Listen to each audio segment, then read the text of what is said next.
ธรรมะเป็นรากฐานของชีวิต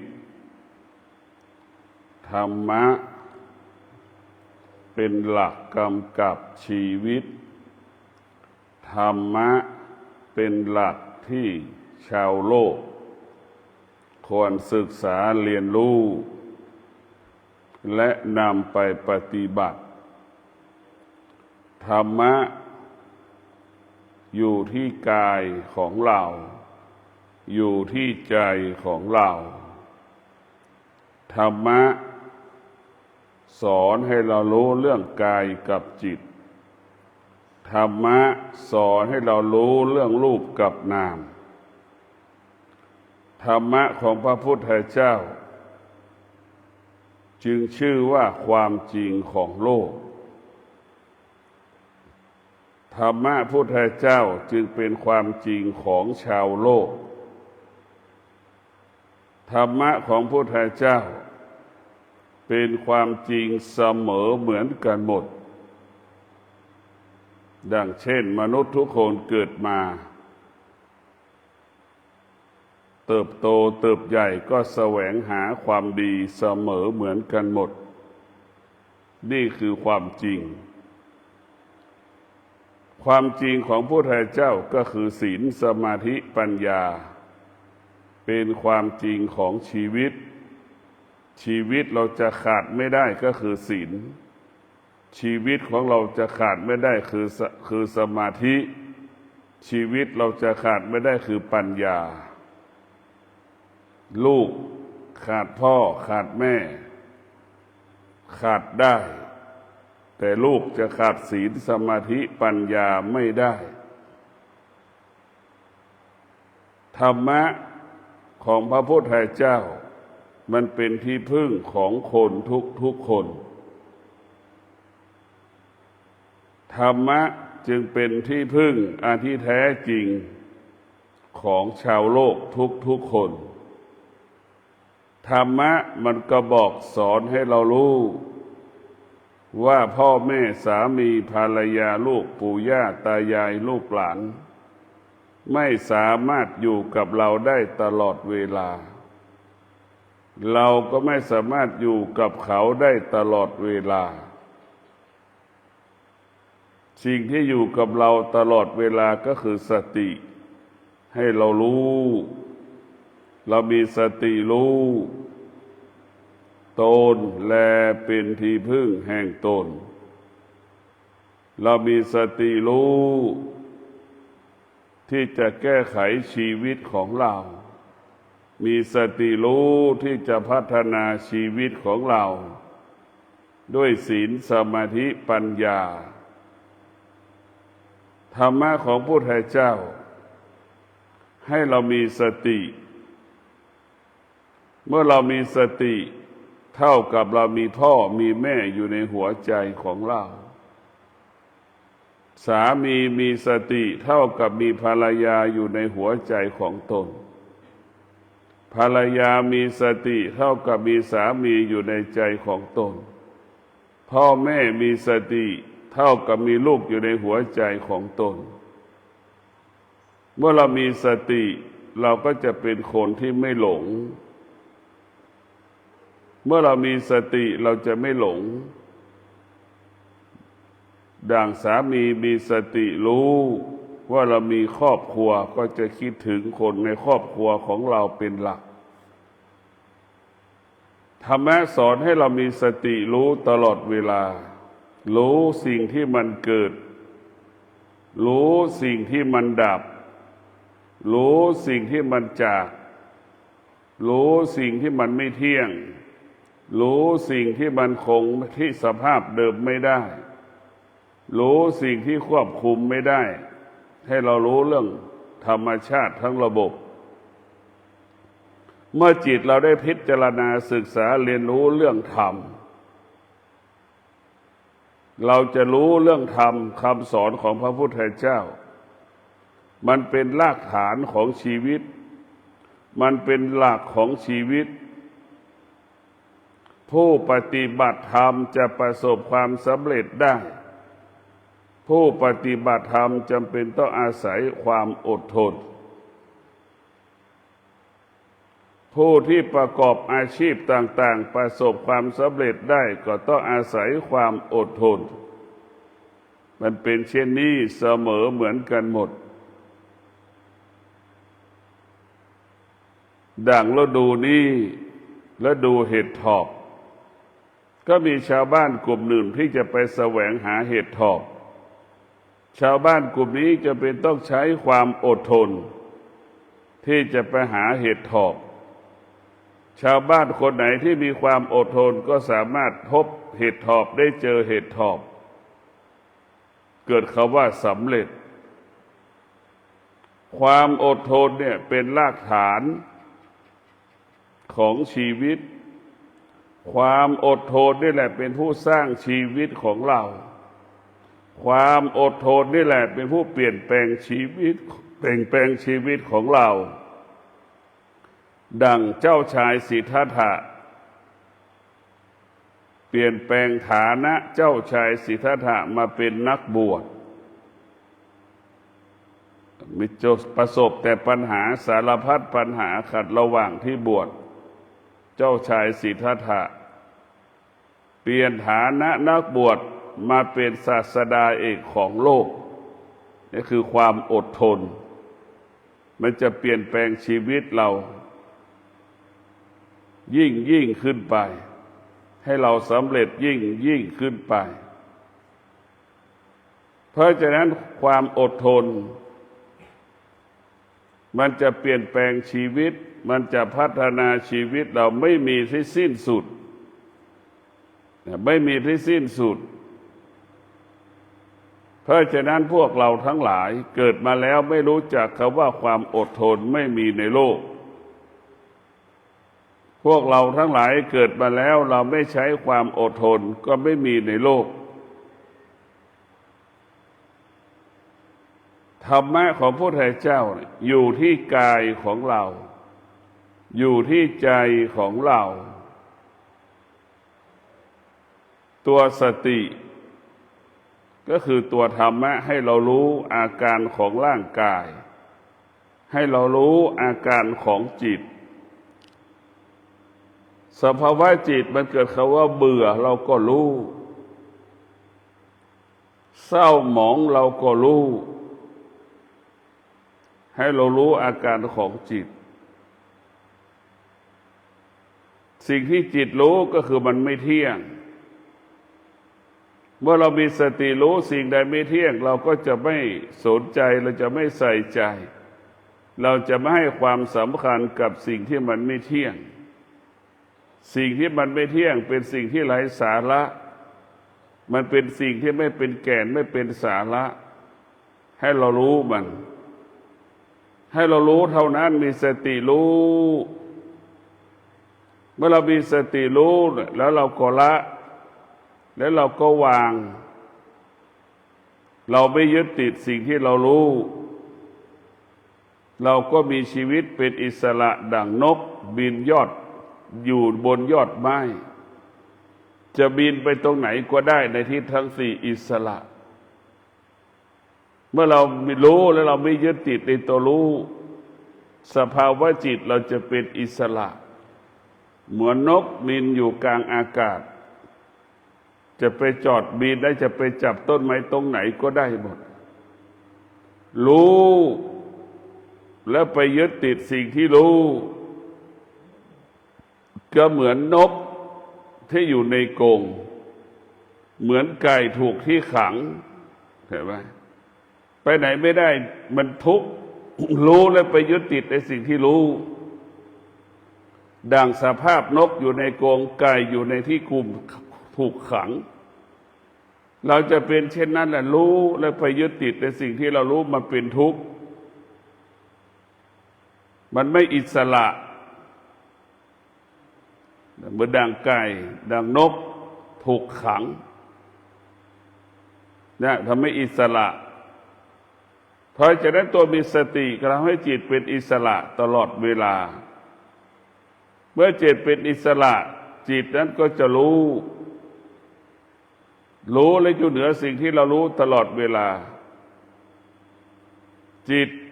ที่เป็นอิสระจิตนั้นก็จะรู้ความจริงเห็นความจริงรู้ความจริงเห็นความจริงตนแลเป็นที่พึ่งแห่งตนรู้ความจริงเห็นความจริงเราจะพัฒนาชีวิตประสบความสำเร็จได้เราต้องมีสติรู้เอาความอดทนมา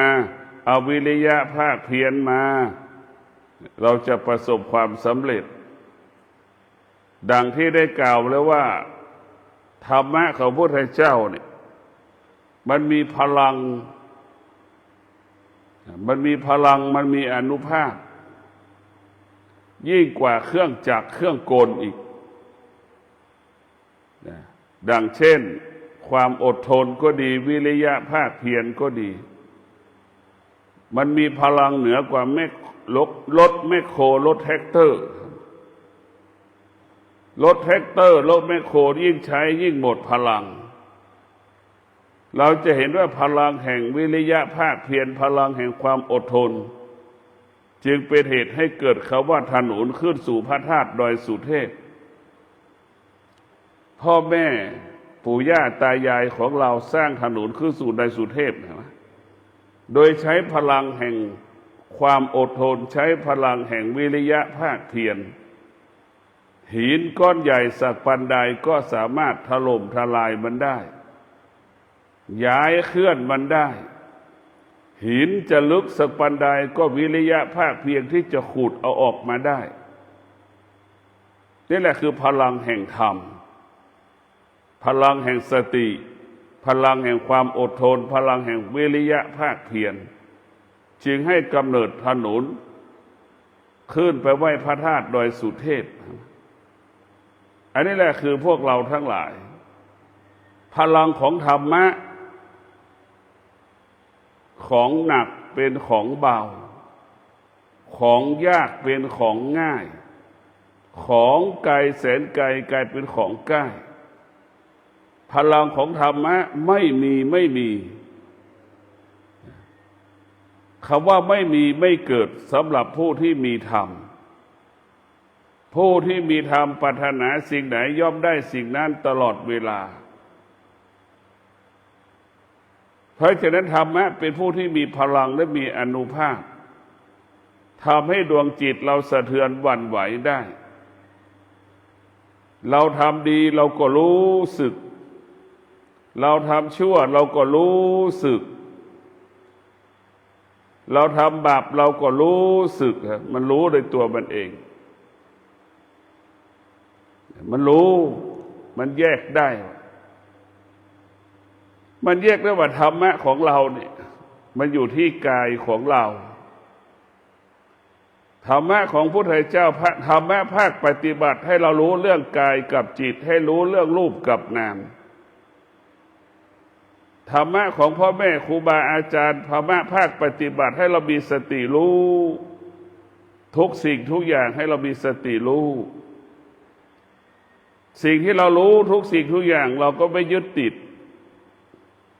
แค่นี้แหละให้เรารู้อย่างนี้สิ่งที่เรารู้เราจะไม่ยึดติดให้เรารู้แต่เราไม่ยึดติดในสิ่งที่เรารู้เนี่ยคือหลักของผู้ปฏิบัติธรรมธรรมะภาคปฏิบัติจะเป็นแบบนี้เพราะฉะนั้นพวกเราทั้งหลายธรรมะของพระพุทธเจ้ามันประกอบไปด้วยศีลสมาธิปัญญาศีลเปรียบเสมือนเปลือกของต้นไม้สมาธิเปรียบเสมือนแก่นต้นไม้ปัญญาเปรียบเสมือนผลของต้นไม้ปัญญาเปรียบเสมือนผลของต้นไม้ต้นไม้ประกอบไปด้วยเปลือกแก่นจนถึงที่สุดปัญญาเปรียบเสมือนผลไม้เพราะฉะนั้นพวกเราทั้งหลายเรามีสติจะไม่ประมาทต่อการมีชีวิตอยู่ในแต่ละวันเรามีสติรู้แล้วเราจะมีสติในการดำเนินชีวิตเช่นเท้าขวาย่างเราก็รู้ เท้าซ้ายย่างเราก็รู้เนี่ยให้เรารู้อาการของร่างกายที่มันขับเคลื่อนเรามีสติรู้เวลาเดินจงกรมขวาย่างทุกครั้งเราก็รู้ซ้ายย่างทุกครั้งเราก็รู้เรารู้อาการของร่างกายรู้อาการของจิตมันมีแค่กายกับจิตที่เราจะต้องเรียนรู้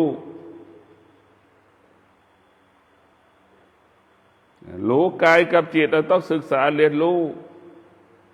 กายมันก็เป็นส่วนหนึ่งจิตมันก็เป็นส่วนหนึ่ง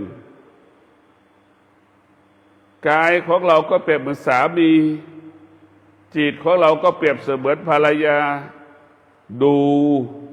เห็นไหมภรรยาดูสามีตนเองนะเป็นอย่างนั้นการร่างกายของเราเปรียบเสมือนสามีจิตของเราเปรียบเสมือนภรรยามันจะเป็นเช่นนี้หรือจิตของเราเปรียบเสมือนลูกจิตของเราเปรียบเสมือนลูกตัวสติเปรียบเสมือนแม่เห็นไหมดังคำว่าสติฝึกฝนจิตดังคำว่าสติควบคุมจิตดังแม่ที่เลี้ยงลูก1 ขวบ2 ขวบ3 ขวบใช่ไหมสติคือแม่จิตคือลูกค่อยๆฝึกฝนอบรมลูกทีละเล็กทีละน้อยทีละเล็กทีละน้อยทีละเล็กทีละน้อยเห็นไหมเนี่ยค่อยๆอบรมสั่งสอนลูกจนถึงที่สุดลูกก็สามารถลูกพูดคำว่าแม่คำว่าพ่อสามารถพูดคำว่าหิวข้าวกินน้ำหิวน้ำได้คือนั่นแหละคือสติต้องฝึกจิตมันต้องได้รับการฝึกฝนเหมือนทารกแรกเกิด1 ปี2 ปี3 ปีเนี่ยมันเริ่มเรียนรู้ล่ะมันเริ่มรู้เริ่มมีสติเริ่มรู้คือมันเริ่มรู้แล้วสติคือแม่จิตคือลูกให้รู้แบบนี้ให้เราดูกายของเราคือสามีจิตของเราคือผู้เป็นภรรยาดูกายเห็นไหมเป็นเช่นนั้นกายของเราก็คือภรรยาของเราดูจิตเราก็ดูกายภรรยาอย่างนั้นเราดูไปเรื่อยๆแล้วอย่าพิจารณาแบบนี้เลยกายกับจิตบางคนละส่วนแต่มันก็แยกกันไม่ได้แต่มันอาศัยกันพึ่งพากันทั้งกายกับจิตมันจะแยกกันไม่ออกรูปกับนามนั่นแหละกายกับจิตรูปกับนามมันแยกกันไม่ออกมันอาศัยกันอยู่พึ่งพากันอยู่ตลอดเวลาธรรมะภาคปฏิบัติก็คือให้เรามีสติรู้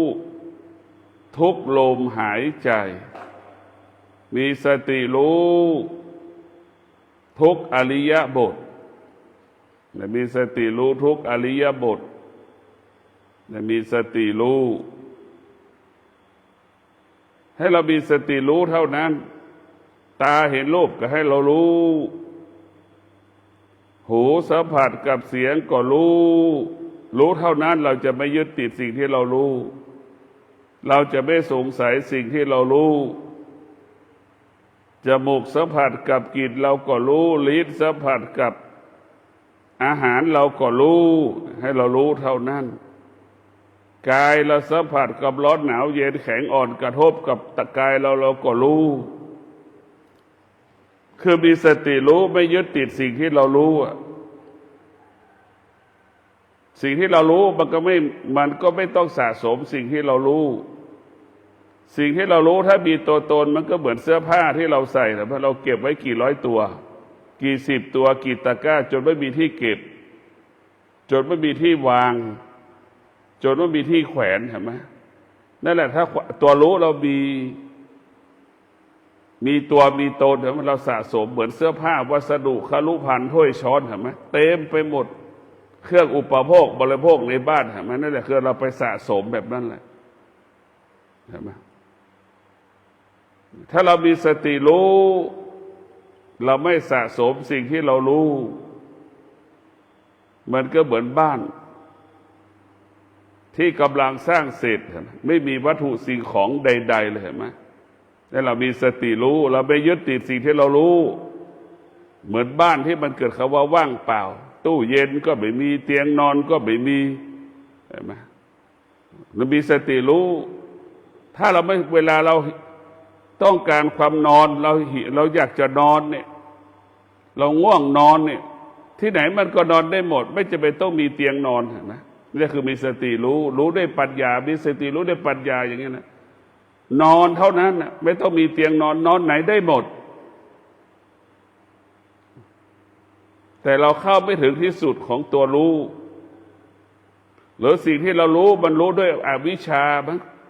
จะมีเตียงนอนรู้ด้วยอวิชชาถึงมีตู้เย็นทีวีชีวิตถึงจะดีขึ้นยึดถึงจะมีความสุขอันนี้คือเป็นอวิชชาทั้งสิ้นชีวิตที่มีวิชานั้นจะไม่แสวงหาที่นอนไม่แสวงหาเตียงนอนมันเป็นตัวไปยึดติดอีกใช่ไหมจิตของเราจะเป็นดังเนี่ยเราไม่รู้แล้วไม่สะสมเนี่ยจิตมันก็สบายอิสระว่างเหมือนบ้านนั้นว่างไม่มีเตียงนอนไม่มีตู้เย็นไม่มีทีวีไม่มีอะไรเลยตรงข้ามกับรู้แล้วไปยึดติดสิ่งที่เรารู้เห็นไหมเหมือนสร้างบ้านแล้วอยู่ได้5 ปีเต็มไปหมดวัตถุสิ่งของต่างๆบ้านชั้นบนบ้านชั้นล่างทั้งขวาทั้งซ้ายมือเต็มไปหมดเราไปสะสมไปหมดเก็บไว้หมดรู้แล้วสะสมเหมือนกองขยะเห็นไหมนี่แหละรู้และสะสมเหมือนกองขยะเหมือนถังขยะมันเป็นเช่นนั้นรู้แล้วไม่สะสมก็เหมือนถังขยะที่ไม่มีขยะนะเป็นอย่างนั้นรู้แล้วไม่สะสมสิ่งที่เรารู้แล้วไม่ยึดติดสิ่งที่เรารู้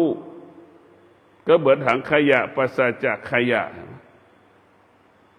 เพราะฉะนั้นการรู้ของเราในหลักธรรมะปฏิบัติให้เรามีสติรู้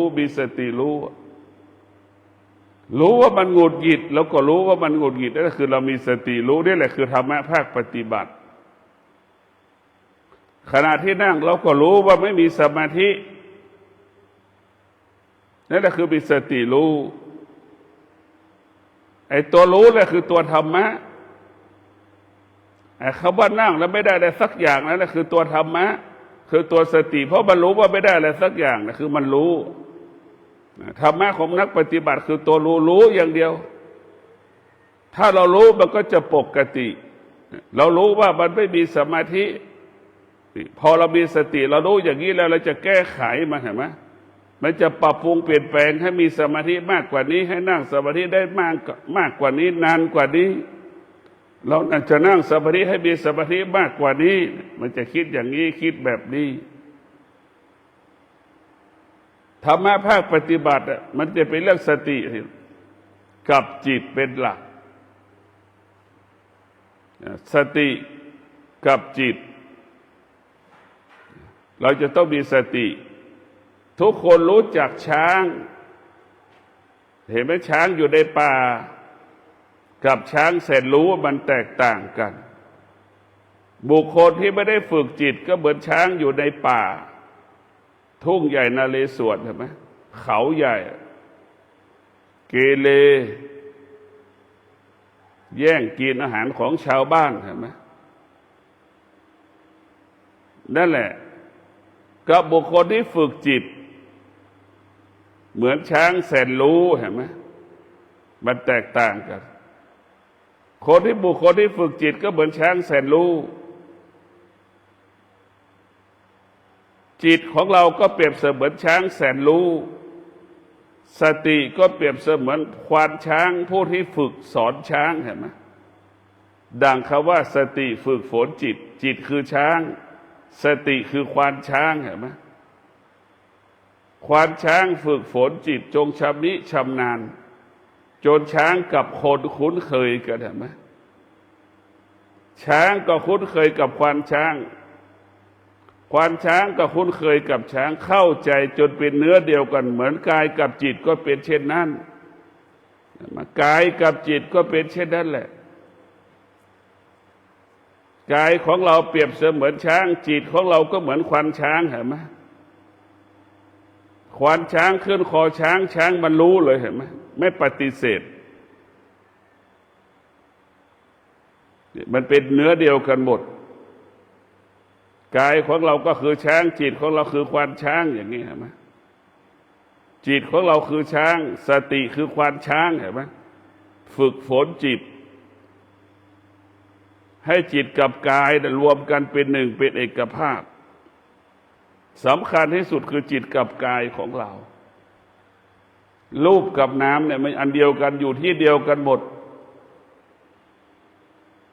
เพราะฉะนั้นพวกเราต้องมีสติพิจารณาชีวิต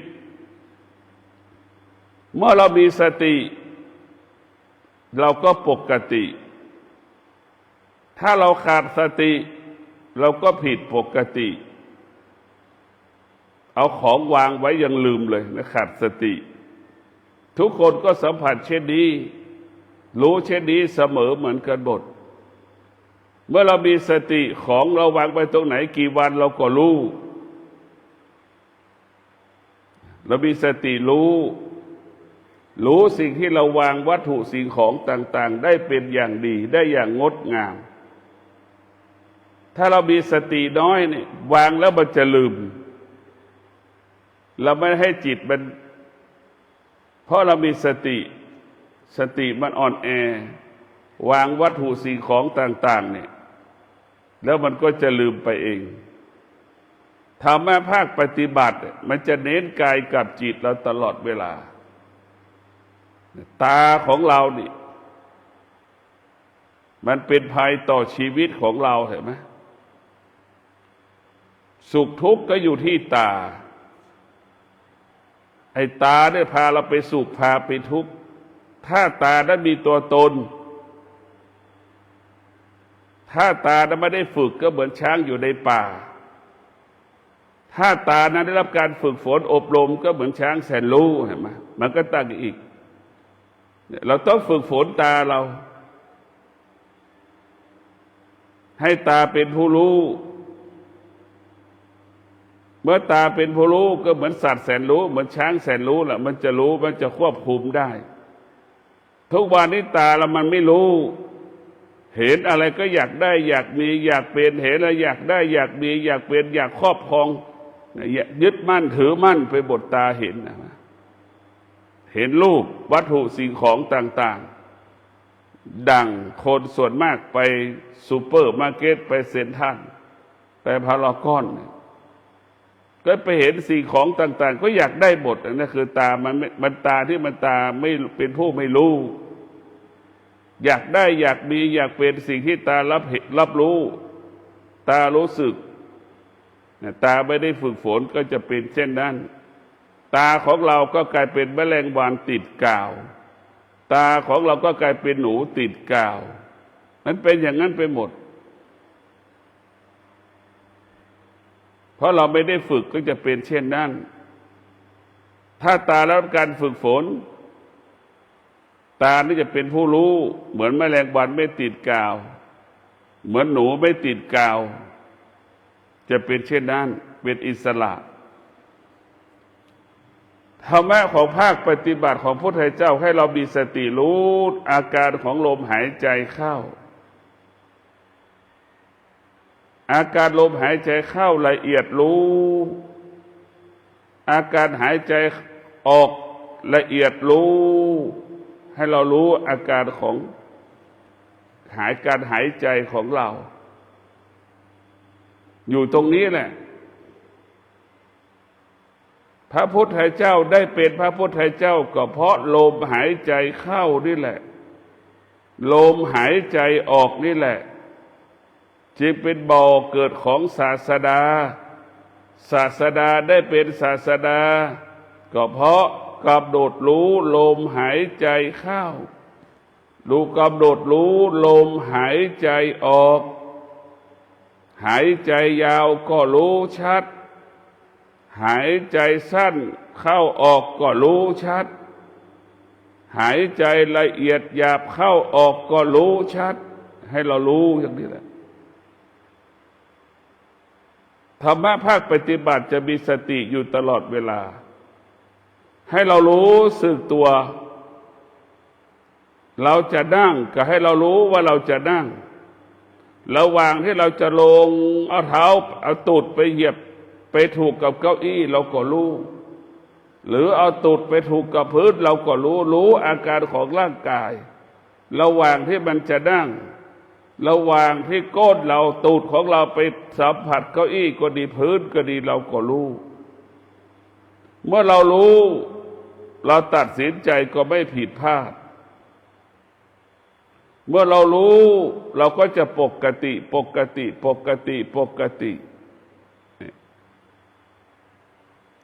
มื่อเรามีสติรู้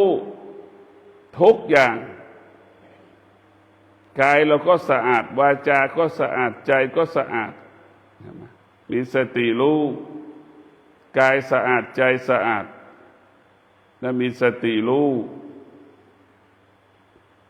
เมื่อเรามีสติรู้แล้วเราก็จะไม่หลงทางไม่หลงผิดเมื่อเรามีสติรู้แล้วเราจะอยู่เหนืออนิจจังเมื่อเรามีสติรู้แล้วเราจะไม่ยึดติดทุกขังเมื่อเรารู้แล้วเราจะไม่ยึดติดสิ่งใดสิ่งหนึ่งที่มันอุบัติบนโลกใบนี้เนี่ยเราจะไม่ยึดติด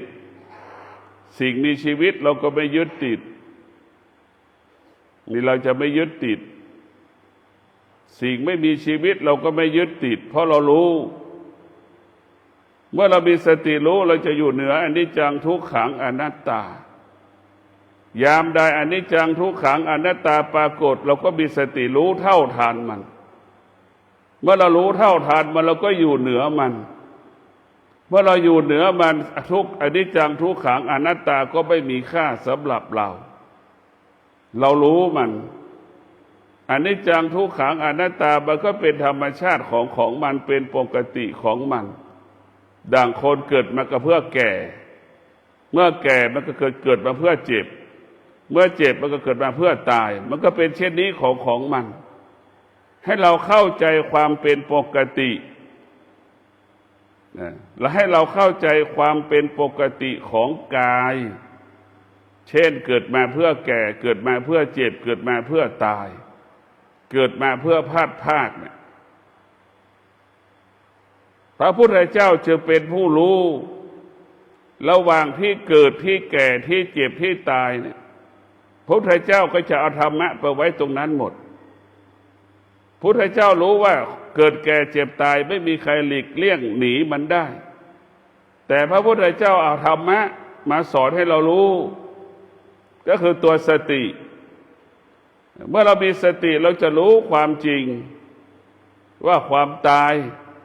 ความแก่ความเจ็บความตายเป็นของปกติทุกคนเกิดมาเสมอเหมือนกันหมดด้วยแก่เจ็บตายมันเป็นเช่นนี้เมื่อเรารู้อย่างนี้แล้วเราก็ไม่ต้องไปยึดติดยามที่แก่เจ็บป่วยตายปรากฏเราไม่ต้องไปยึดติดให้เรารู้และเข้าใจดังคำว่ามีสติรู้เราจะไม่ยึดติดสิ่งที่เรารู้มีสติรู้เราอยู่เหนือสิ่งที่เรารู้นี่แหละเพราะฉะนั้นธรรมะของพระพุทธเจ้านั่นคือสติให้เรารู้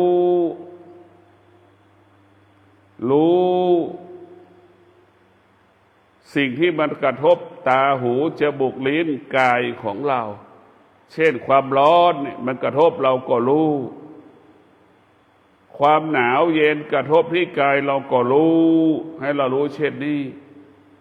มันอยู่ที่สติตัวเดียวเราจะไปไหนก็แล้วแต่บรรลุเป้าหมายก็คือตัวสติเราจะทำการใดๆก็แล้วแต่ก็ตัวสติเท่านั้นจะทำให้เราบรรลุเป้าหมายได้เรามีสติเราจะรู้เลยสิ่งที่ดีก็ปรากฏเราก็รู้สิ่งที่ไม่ดีปรากฏเราก็รู้ สิ่งที่ดีปรากฏเราก็มีสติต้อนรับมันสิ่งที่ไม่ดีปรากฏเราก็มีสติปฏิเสธมันเห็นไหมมีสติรู้มีสติรู้ต้อนรับธรรมทุกลมหายใจมีสติรู้จิตอยู่กับธรรมตลอดเวลาหากเราขาดสติจิตก็จะไปยึดติดสิ่งอื่นไปพึ่งพาสิ่งอื่นไปอาศัยสิ่งอื่นๆดังคนทั้งโลกไปยึดติดยึดมั่นเข้าใจว่าสิ่งต่างๆจะทำให้ตัวเองเป็นคนดีได้ไม่มีใครทำให้เราเป็นคนดีได้เราจะเป็นคนดีได้คือตัวสตินี่แหละเมื่อเรามีสติเราก็เป็นคนดีเมื่อเราขาดสติเราก็เป็นคนไม่ดีไอ้ตัวสตินี่แหละคือบุญตัวขาดสตินั่นคือบาปตัวมีสติก็คือกรรมดีไอ้ตัวขาดสติก็คือตัวกรรมชั่วเมื่อเรามีสติเราจะไม่มีกรรมเมื่อเราขาดสติเราก็จะมีกรรมกายกรรมวจีกรรมมันเกิดเพราะเราขาดสติกายกรรมวจีกรรมมโนกรรมไม่เกิดเพราะเรามีสติเมื่อเรามีสติเราก็สะอาดบริสุทธิ์เมื่อเราขาดสติเราก็เปื้อนไม่สะอาดไม่บริสุทธิ์สติจะเป็นผู้ปกป้องกายของเรากายของเรามีสติมันก็จะหวงกายของเราเช่นหนุ่มสาวจะไม่ปล่อยเนื้อปล่อยตัวใช่ไหมมีสติอย่าไม่ให้ใครมาจับต้องกายของเราเนี่ยมีสติถ้าเราขาดสติเราจะให้บุคคลอื่นมาจับต้องกายของเรากายเป็นสกปรกเห็นไหมมันก็เกิดปฏิกิริยาความรู้สึกมันเกิดขึ้นอีกมันก็กลายเป็นตัวสร้างบาปกรรมข้อร้ายให้กับเราเมื่อเราขาดสติเมื่อไหร่เราก็จะหลงทางหลงผิดไม่มีที่สิ้นสุดดังผู้เฒ่าผู้แก่ขาดสติ80ก็ยังคิดถึงลูกคิดถึงหลานเห็นไหมแก่และขาดสติจะพึ่งพาลูกหลานเรียกหาลูกหลานแก่และมีสติไม่พึ่งพาลูกหลานไม่อาศัยลูกหลานแก่และมีสติรู้ว่าลูกหลานอยู่ไม่อยู่ก็แก่ก็เจ็บก็ตายเห็นไหมแก่และมีสติ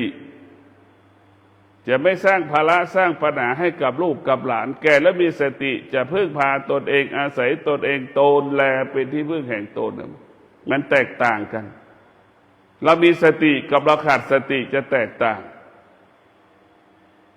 เพราะฉะนั้นพวกเราทั้งหลายการมีสติจะทำให้ชีวิตเรามั่นคงเรียกว่ากายวาจาใจเรามั่นคงเรามีสติ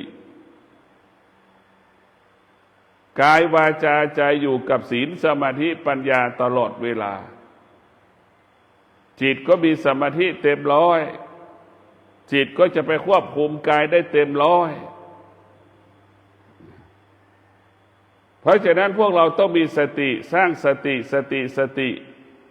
ผู้กำกับกำหนดชีวิตของเราในสติผู้กำกับกำหนดชีวิตของเราให้เราบรรลุเป้าหมายเพราะสติเราไม่บรรลุเป้าหมายไปไม่ถึงเป้าหมายเพราะเราขาดสติเหมือนแท็กซี่หลงทางเห็นไหมเหมือนมอเตอร์ไซค์รับจ้างหลงทางแท็กซี่รับจ้างหลงทางนั่นแหละเรามีสติก็เหมือนรถไฟถึงจุดหมาย100%เราขึ้นรถไฟเชียงใหม่เนี่ยเปรียบเสมือนคนที่มีสติไปถึงหัวลำโพง100%อันนี้แหละคือตัวสติถ้าเรามีสติแล้วไม่มีทางคำว่าหลงทางหลงผิดมันจะบรรลุเป้าหมายเราจะปฏิบัติธรรมก็สำเร็จเราจะประกอบอาชีพก็ประสบความสำเร็จมันใช้ได้ทุกเหตุการณ์ธรรมะของพระพุทธเจ้ามันใช้ได้ทุกอย่างผู้ที่มีสติจะเป็นผู้ที่มีความอดทนผู้ที่มีสติเป็นผู้ที่มีวิริยะภาคเพียรผู้ที่มีสติจะเป็นผู้ที่มีอุเบกขาผู้ที่มีสติก็จะใช้ปัญญาในการพิจารณาท ที่ตามันสัมผัสหูมันสัมผัสอายตนะมันสัมผัสถูกต้องต่างๆเพราะนั้นตัวสติจึงเป็นต้นกำเนิดของพระธรรมตัวสติเป็นต้นกำเนิดของพระธรรมดังคำว่าสติกับปัญญาเนี่ยมันเป็นเนื้อเดียวกันเป็นสิ่งเดียวกันดังมะม่วงดิบกับมะม่วงสุกอยู่ที่เดียวกันหมดศีลสมาธิปัญญาก็เป็นดังมะม่วงดิบกับมะม่วงสุกรวมกันหมดอยู่ที่เดียวกันหมดดังพระสมถกรรมฐานวิปัสสนากรรมฐานก็เป็นดังมะม่วงดิบกับมะม่วงสุกอยู่เนื้อเดียวกันอยู่ที่เดียวกันหมด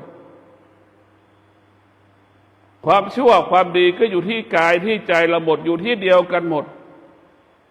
เดี๋ยวมันดังมะม่วงดิบนั่นแหละกับมะม่วงสุกดิบก็อีกอย่างสุกก็อีกอย่างเนี่ยมันแยกกันไม่ออกเวลามะม่วงมันสุกเราก็แยกไม่ออกเห็นไหมคำว่าแก่เจ็บป่วยตายแก่เจ็บตายก็เป็นเช่นนั้นแหละทั้งเกิดทั้งแก่ทั้งเจ็บทั้งตายก็อยู่ที่เดียวกันดังมะม่วงดิบมันแยกกันไม่ออกมะม่วงดิบมะม่วงสุกครับเวลามันสุกก็แยกไม่ได้อีกว่าไหนดิบส่วนดิบไปอยู่ตรงไหนเห็นไหมเพราะฉะนั้นตัวสติจึงเป็นต้นกำเนิดของธรรมเมื่อเรามีสติและมีปัญญาเราจะแยกได้สิ่งไหนเป็นธรรมสิ่งไหนเป็นอธรรมสิ่งใดเป็นอกุศลสิ่งใดเป็นกุศลเราจะแยกได้เมื่อเรามีสติปัญญาเราก็รู้ว่าสิ่งที่เป็นกุศลจะสร้างสรรค์ชีวิตสิ่งใดที่เป็นอกุศลก็จะทำลายเบียดเบียนชีวิตเราก็จะรู้แบบนี้ให้เรามีสติรู้ไอ้ตัวสติจะเป็นบ่อเป็นเหตุให้เกิดคำสอนของศาสดาเป็นต้นกำเนิดของพระธรรมเป็นเหตุให้เกิดศาสดานะเป็นต้นกำเนิดคำสอนเป็นเหตุให้เกิดศาสดาถ้าเรามีสติเราก็เห็นธรรมรู้ธรรมเห็นไหมถ้าเราขาดสติเราก็ไม่รู้ธรรมไม่เห็นธรรมสติเปรียบเสมือนคนตาดีเห็นหมดทุกสิ่งทุกอย่างนั่นคือตัวสติเหมือนคนหูดีเหมือนคนตาดีเหมือนคนจมูกดีทุกอย่างรู้หมดนั่นแหละถ้าเราขาดสติก็เหมือนคนตาบอดแล้วขาดสติก็เหมือนคนหูหนวกเราขาดสติก็เหมือนคนเป็นใบ้